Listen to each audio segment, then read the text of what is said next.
Namaste, dear friends. Hello, Jeanette Ida here of Ida Yoga and You. And I want to thank you for watching and having a look at this new channel of mine. I wanted to talk a little bit today, just make a short video about the practice of Yoga Nidra. I've posted some practices to start off with this channel. And I wanted to just explain a little bit more about the practice and a little bit from a safety point of view. So it's winter here in New Zealand, and it seems the perfect time to launch this channel with Nidra practices, the natural time to go inwards and allow a little bit more rest into our lives. Yoga Nidra, yoga, the coming together, the oneness, the yoking, the union of ourselves. And Nidra means sleep. So it is the sleep of the yogis or yoginis. It is conscious rest. It is a deeply nourishing practice that really has helped me so much on my own healing journey. And I am so filled up by this practice that it's time to now share it.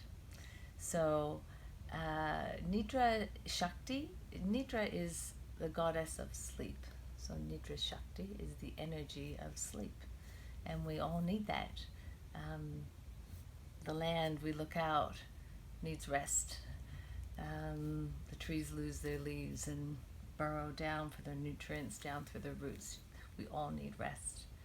So I wanted to first pay homage to my Yoga Nidra teacher, Uma Dinsmore Thule and Nirlita Thule of the Yoga Nidra Network. They've written this wonderful, easy access book, Yoga Nidra Made Easy. So I wanted to pay homage to my teacher. I've been studying with her for the last year with Well Woman Yoga Therapy and Yoga Nidra. So, who is this practice for? Well, it's for everybody, really. I can't think of anybody who it's not for. So it's for everyone. Rest is for everyone. What is it? It is the tried and tested, systematic form of enabling us to come into some deep rested states. There's a lot of research done on this with creating different frequencies of brainwaves through this practice, and at different stages you might be able to even feel yourself going in and out of different brainwave states. More on that later, but just know that there's a lot of science behind this, there's a lot of research behind this and the healing capacity this practice has. And also to know that it is a very safe practice because of the framework. This has been practiced for thousands and thousands of years. It's not unique to the yoga lineage. It is an indigenous practice also, the dream time states. And more research into this has been wonderful to support what these practices have been teaching for years. So what is it? You lie down, you listen, and you rest. Very simple. You might not even hear all of it. That's okay. You might hear every word, and that's fine. Your mind might be going off to a million other places. That's fine too. You might start snoring and not hear any of it, and that's fine too. So all is welcome. All is welcome. Every emotion is welcome during it. That's another thing I wanted to just touch on briefly, is that these practices go into more of our subconscious mind and bring up what we call samskaras, can bring up some scars, which are past impressions in our mind and in our emotional body. So it's not uncommon for that to happen, and that's completely fine too. It might be that you want to journal, it might be that you just notice and you're aware, or you might notice your dreams at nighttime. All of that is welcome too. It can even trigger the emotional response. So I know myself, I've shed many tears during yoga nidra practices. It can bring up grief. It can bring up great joy. Just the body returning to rest. Sometimes we don't know how exhausted we are until we actually stop. Also, sometimes it can be the fear of stopping and the fear of letting go, the fear of not achieving and not doing for 15 or 20 minutes. That's all normal too. So, all is welcome. You can't really do this practice wrong because there's nothing to do. So, know that you're held safe within the framework of the practice. Of course, if challenging emotions come up, then certainly see somebody about that, a yoga therapist, or see your medical professional team.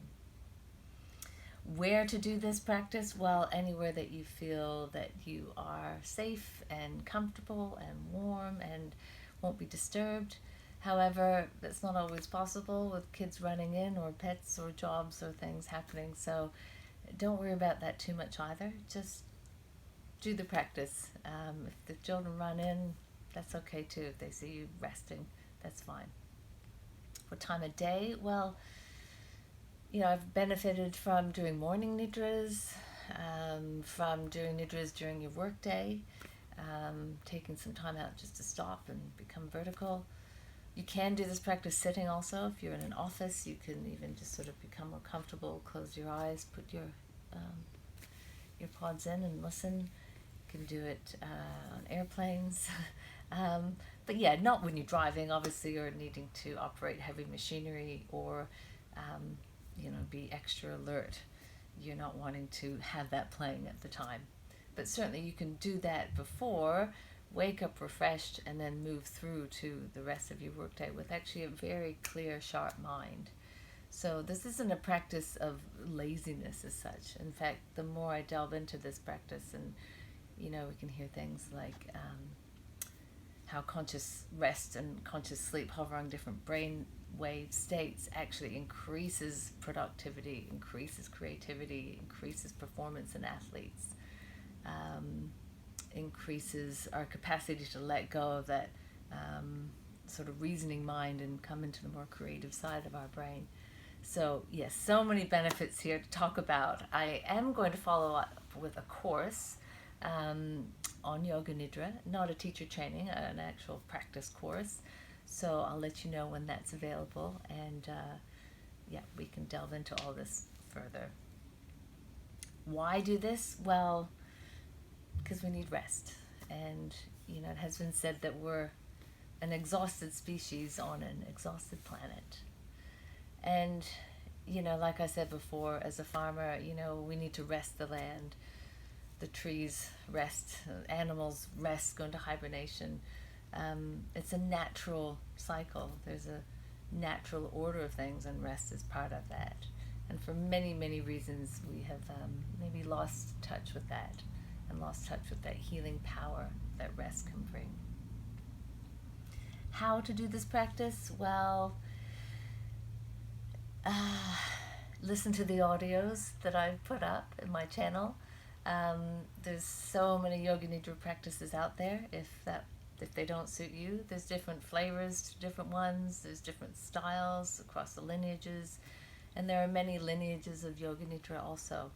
So I want to honor all of those lineages, and really find what works for you. This is your practice of conscious rest, of stopping and taking time out, and enjoy it, and notice the effect that it has on your body and your mind.